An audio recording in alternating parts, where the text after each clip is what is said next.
প্ৰধানমন্ত্ৰী হ'ব নীতিশ কুমাৰ। ইণ্ডিয়া এলায়েন্সৰ বৃহৎ ঘোষণা। অসমতত উপনীত নীতিশ নাইডু। NDAৰ পতন। নমস্কাৰ, নিউজ অন নৰ্থ ইষ্টৰ আজিৰ এই প্ৰতিবেদনলৈ আপোনাক স্বাগতম। আপুনি চাই আছে দেশৰ এটা অগ্ৰণী নিৰ্ভীক নিৰপেক্ষ আৰু বহুভাষিক channel news on north east.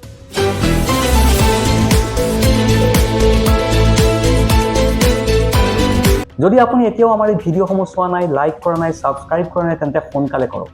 কাৰণ এই চেনেলটো গদি মিডিয়া নহয়, যাক ক্ষমতাৰ জোৰেৰে সঁচা কথা কোৱাৰ ক্ষেত্ৰত দমন কৰিব পাৰিব।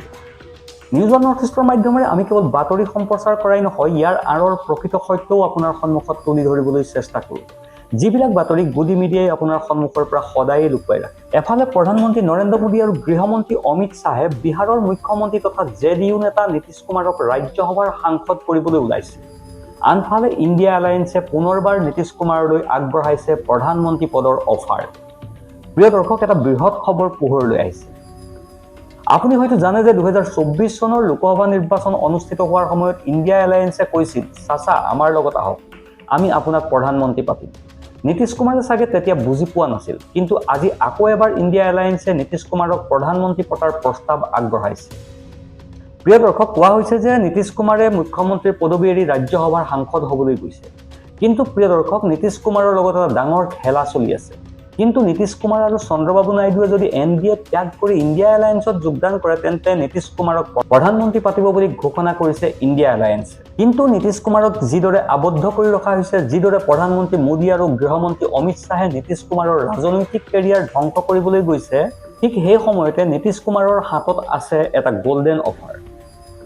NDAৰ সৈতে মিত্ৰতা, যাৰ অৰ্থ হৈছে মোদী আৰু শ্বাহৰ সৈতে মিত্ৰতা ভংগ কৰা আৰু মুখ্যমন্ত্ৰীৰ পৰা পোনপটীয়াকৈ প্ৰধানমন্ত্ৰী পদত অধিষ্ঠিত হোৱা। ইণ্ডিয়া এলায়েন্সে এটা ডাঙৰ ঘোষণা কৰিছে, আমি নীতিশ কুমাৰক প্ৰধানমন্ত্ৰীৰ পদৰ পৰা অৱসৰ লোৱাটোহে চাব বিচাৰো। মানে বিহাৰৰ ৰাজনীতিত ভূমিকম্পৰ সৃষ্টি হৈছে। বিহাৰৰ ৰাজনীতিত JDUৰ সকলো সাংসদ বিধায়ক ক্ষুব্ধ হৈ পৰিছে। লগতে JDUৰ সকলো বিধায়ক সাংসদে অহৰহ অভিযোগ উত্থাপন কৰি আহিছে যে মোদী আৰু অমিত শ্বাহে মিলি বিহাৰত নীতিশ কুমাৰক ৰাজনৈতিকভাৱে হত্যা কৰিবলৈ বিচাৰিছে। সেইবাবেই তেওঁক ৰাজ্যসভালৈ পঠিওৱাৰ সিদ্ধান্ত লৈছিল। কিন্তু প্ৰিয় দৰ্শক, আজি মই আপোনাক শুনাম ইণ্ডিয়া এলায়েন্সৰ বক্তব্য, য'ত ইণ্ডিয়া এলায়েন্সে স্পষ্টকৈ উল্লেখ কৰিছে, অখিলেশ যাদৱে স্পষ্টকৈ উল্লেখ কৰিছে। প্ৰিয় দৰ্শক, ABP নিউজৰ এটা বাতৰি, য'ত আপুনি অখিলেশ যাদৱৰ গুৰুত্বপূৰ্ণ বক্তব্যটো স্পষ্টকৈ লেখা দেখিব পাৰে। আমি সকলোৱে মিলি নীতিশ কুমাৰক প্ৰধানমন্ত্ৰী বনাবলৈ ওলাইছো। ইয়াত আপুনি ABP নিউজৰ বাতৰিটো প্ৰত্যক্ষভাৱেই দেখিছে। মই কোনো মনে সজা কথা কোৱা নাই। নীতিশ কুমাৰ পোনে পোনে আহিব লাগে, বিহাৰৰ পৰা দিল্লী আৰু দিল্লীৰ পৰা আপুনি দেশ শাসন কৰক। যি নৰেন্দ্ৰ মোদী আৰু অমিত শ্বাহে আপোনাক নিয়ন্ত্ৰণ কৰিছে, সেই নৰেন্দ্ৰ মোদী আৰু অমিত শ্বাহৰ ওপৰত এতিয়া আপুনি শাসন কৰক। যি মোদী আৰু শ্বাহে মিলি আপোনাক ED আৰু CBIৰ ভয় দেখুৱাইছে, প্ৰধানমন্ত্ৰী হোৱাৰ পাছত আপুনি মোদী আৰু শ্বাহক সেই ভয় দেখুৱাব, কাৰণ ইণ্ডিয়া এলায়েন্সে আপোনালৈ মুকলি অফাৰ দিছে। প্ৰিয় দৰ্শক, চন্দ্ৰবাবু নাইডুৰো পাল পৰিব। যদি নীতিশ কুমাৰে এতিয়াও বুজি নাপায় বা চন্দ্ৰবাবু নাইডুৱেও বুজি পোৱা নাই, তেন্তে ধৰি লওক যে আজি নীতিশ কুমাৰৰ লগত যি খেল খেলা হৈছে, সেই একেখন খেল চন্দ্ৰবাবু নাইডুৰ সৈতেও খেলিব। আজি ইণ্ডিয়া এলায়েন্সে আগবঢ়োৱাৰ দৰে সুবৰ্ণ সুযোগ নীতিশ কুমাৰে আৰু কেতিয়াও নাপাব। ইণ্ডিয়া এলায়েন্সে স্পষ্টকৈ ঘোষণা কৰিছে, আপুনি আমাৰ সৈতে আহক, আমি আপোনাক প্ৰধানমন্ত্ৰী বনাম। আৰু যদি চন্দ্ৰবাবু নাইডু আৰু নীতিশ কুমাৰে U-টাৰ্ণ লয়, তেন্তে ধৰি লওক যে মোদী চৰকাৰখন সৰুকৈ ভাঙি পৰিব আৰু আজি নৰেন্দ্ৰ মোদী য'ত আছে সেই স্থান নীতিশ কুমাৰে ল'ব। তাৰ মানে নীতিশ কুমাৰ প্ৰধানমন্ত্ৰী হ'ব। এতিয়া প্ৰিয় দৰ্শক, চন্দ্ৰবাবু নাইডু আৰু নীতিশ কুমাৰে সিদ্ধান্ত ল'ব লাগিব। ইণ্ডিয়া এলায়েন্সে এতিয়াও নীতিশ কুমাৰক প্ৰধানমন্ত্ৰী পাতিবলৈ সন্মত হৈ আছে। প্ৰিয় দৰ্শক, খবৰটো চাওকচোন। ইয়াত স্পষ্টকৈ উল্লেখ আছে যে লক্ষ্ণৌত এটা ইফতাৰ পাৰ্টিত অংশগ্ৰহণ কৰাৰ পাছত অখিলেশ যাদৱে কয় যে আমি বিচাৰিছিলো যে নীতিশ কুমাৰে প্ৰধানমন্ত্ৰী হিচাপে অৱসৰ লওক। ইয়াত অখিলেশ যাদৱে কোৱা দেখিবলৈ পোৱা গৈছে, এয়া আমাৰ উদ্দেশ্য, আমি বিচাৰো নীতিশ কুমাৰে যদি অৱসৰ লয়, তেন্তে প্ৰধানমন্ত্ৰী পদৰ পৰা অৱসৰ লওক। অৰ্থাৎ আমি বিচাৰো যে তেওঁ প্ৰধানমন্ত্ৰী হওক। কিন্তু হয়তো নীতিশ কুমাৰে তেতিয়া বুজি পোৱা নাছিল। কিন্তু নীতিশ কুমাৰৰ হাতত এতিয়াও সুযোগ আছে। নীতিশ কুমাৰৰ বাবে এইটোৱেই সোণালী সুযোগ। নীতিশ কুমাৰৰ বাবে দিল্লীত প্ৰধানমন্ত্ৰীৰ আসন সাজু কৰি ৰাখিছে ইণ্ডিয়া এলায়েন্সে। ইণ্ডিয়া এলায়েন্সে আশা কৰিছে যে নীতিশ কুমাৰে NDAৰ সৈতে মিত্ৰতা ভংগ কৰি প্ৰধানমন্ত্ৰী হোৱাটোহে ভাল কথা। চন্দ্ৰবাবু নাইডুকো এটা অতি গুৰুত্বপূৰ্ণ পদবী দিয়া হ'ব। কিন্তু এই দুজনে যদি বুজি পায়, তেন্তে সেয়া ঠিকে আছে। যদি নুবুজে, তেন্তে আজি নীতিশ কুমাৰৰ যি অৱস্থা হৈছে, সেয়া শীঘ্ৰে চন্দ্ৰবাবু নাইডুৰ লগতো হ'বলৈ গৈ আছে। ইয়াত খবৰটো চাওক, স্পষ্টকৈ লিখা আছে যে সমাজবাদী পাৰ্টীৰ মুৰব্বী অখিলেশ যাদৱে কৈছে যে আমি সকলোৱে বিচাৰো নীতিশ কুমাৰ প্ৰধানমন্ত্ৰী হওক। কিন্তু এতিয়া তেওঁ ৰাজ্যসভাৰ সদস্য হিচাপে অৱসৰ ল'ব পৰা মুখ্যমন্ত্ৰী হৈ পৰিছে। ভাৰতীয় জনতা পাৰ্টীয়ে কি কৰিব সেয়া ৰাজনীতি বুজি পোৱাসকলে প্ৰথম দিনৰ পৰাই জানিছিল বুলিও মন্তব্য কৰে সমাজবাদী পাৰ্টীৰ মুৰব্বীগৰাকীয়ে। আমি বিচাৰিছিলো নীতিশ কুমাৰে প্ৰধানমন্ত্ৰী পদৰ পৰা অৱসৰ লওক, কিন্তু এতিয়া তেওঁ ৰাজ্যসভাৰ সদস্য হিচাপেহে অৱসৰ ল'ব।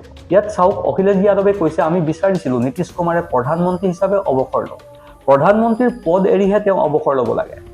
মই তেওঁক প্ৰধানমন্ত্ৰী হিচাপে অৱসৰ লোৱাটোহে চাব বিচাৰিছো। কিন্তু মোদী আৰু অমিত শ্বাহৰ নিৰ্দেশত নীতিশ কুমাৰে NDAত যোগদান কৰিলে আৰু নীতিশ কুমাৰে মোদীক প্ৰধানমন্ত্ৰী আৰু অমিত শ্বাহক গৃহমন্ত্ৰী বনালে। কিন্তু আজি সেই একেজন মোদী আৰু অমিত শ্বাহে মিলি ৰচিছে নীতিশ কুমাৰক ৰাজনৈতিকভাৱে ধ্বংসৰ ষড়যন্ত্ৰ।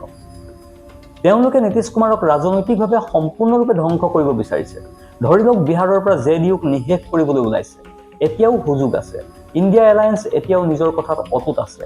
নীতিশ কুমাৰ আৰু চন্দ্ৰবাবু নাইডুৱে দুয়োৱে যদি NDAৰ পৰা পাল্টি মাৰে, তেন্তে ধৰি লওক নীতিশ কুমাৰ দেশৰ প্ৰধানমন্ত্ৰী হ'বই। নীতিশ কুমাৰে ইণ্ডিয়া এলায়েন্সৰ এই অফাৰ একচেপ্ট কৰা উচিত। নীতিশ কুমাৰক দেশৰ প্ৰধানমন্ত্ৰী পতা হ'ব। সমগ্ৰ ভাৰতৰ ওপৰত নীতিশ কুমাৰৰ নিয়ন্ত্ৰণ থাকিব। তদন্তকাৰী সংস্থাসমূহৰ ওপৰত নীতিশ কুমাৰৰ নিয়ন্ত্ৰণ থাকিব। আৰু নীতিশ কুমাৰক ED আৰু CBI ভয় দেখুৱাই হাৰাশাস্তি কৰা মোদীজীক হাৰাশাস্তি কৰিব পাৰিব। আৰু চন্দ্ৰবাবু নাইডুৱেও ইউটাৰ্ণ লোৱাৰ সময় আহি পৰিছে, কাৰণ মোদী আৰু অমিত শ্বাহে নীতিশ কুমাৰৰ কেৰিয়াৰ যেনেকৈ ধ্বংস কৰিবলৈ ষড়যন্ত্ৰ ৰচিছে, ঠিক তেনেদৰে মোদী আৰু অমিত শ্বাহে এদিন চন্দ্ৰবাবু নাইডুৰো ৰাজনৈতিক কেৰিয়াৰ ধ্বংস কৰি পেলাব। এয়াই নৰেন্দ্ৰ মোদী আৰু অমিত শ্বাহ কাৰো উন্নতি হোৱাত দেখিব নিবিচাৰে। প্ৰিয় দৰ্শক, মই আপোনাক সুধিব বিচাৰিছো, নীতিশ কুমাৰ আৰু চন্দ্ৰবাবু নাইডুৱে NDAৰ সৈতে মিত্ৰতা ভংগ কৰিব লাগে নে নালাগে?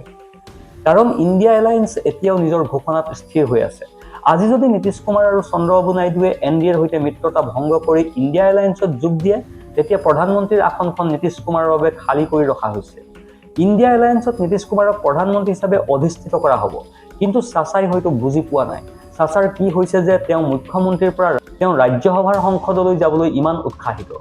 প্ৰিয় দৰ্শক, এনে কাম কৰিবলৈ কোনে বিচাৰিব? অফিচাৰৰ পৰা পিয়ন হ'বলৈ অসম্ভৱ। কিন্তু নীতিশ কুমাৰৰ বিৰুদ্ধে কেনেকৈ ডাঙৰ খেল খেলা হৈছে আমি জানো। বিশেষকৈ JDU সমৰ্থকৰ বাবে বৰ দুখৰ কথা, বিহাৰৰ বাবে বৰ দুখৰ খবৰ। কিন্তু আমি এতিয়া কি কৰিব পাৰোঁ? প্ৰিয় দৰ্শক, আপোনাৰ মতামত কি? নীতিশ কুমাৰ আৰু চন্দ্ৰবাবু নাইডুৱেও পাল্টি মাৰিব লাগে নে নালাগে? এইখিনিতে আপোনালৈ আমাৰ এটি বিনম্ৰ অনুৰোধ আছে। এই ভিডিঅ'টো আপুনি লাইক কৰক, আমাৰ এই নিউজ ওৱান নৰ্থ ইষ্ট চেনেলটো ছাবস্ক্ৰাইব কৰক, আৰু আপুনি ক'ৰ পৰা আমাৰ এই ভিডিঅ'টো চাই আছে কমেণ্টত জনাওক। আপোনাৰ বাবে এইটো 1 ছেকেণ্ডৰ কথা, কিন্তু আমাৰ বাবে ই আটাইতকৈ ডাঙৰ শক্তি আৰু উৎসাহ। আপোনাৰ সহযোগিতাই আমাক সত্য উদ্ঘাটনৰ ক্ষেত্ৰত বহু সাহস যোগায়। তলৰ কমেণ্ট ছেকশ্যনত আপোনাৰ মনৰ কথা শ্বেয়াৰ কৰিব, কাৰণ আপোনাৰ কণ্ঠই হৈছে আমাৰ মূল শক্তি। Bureau report, news one north east.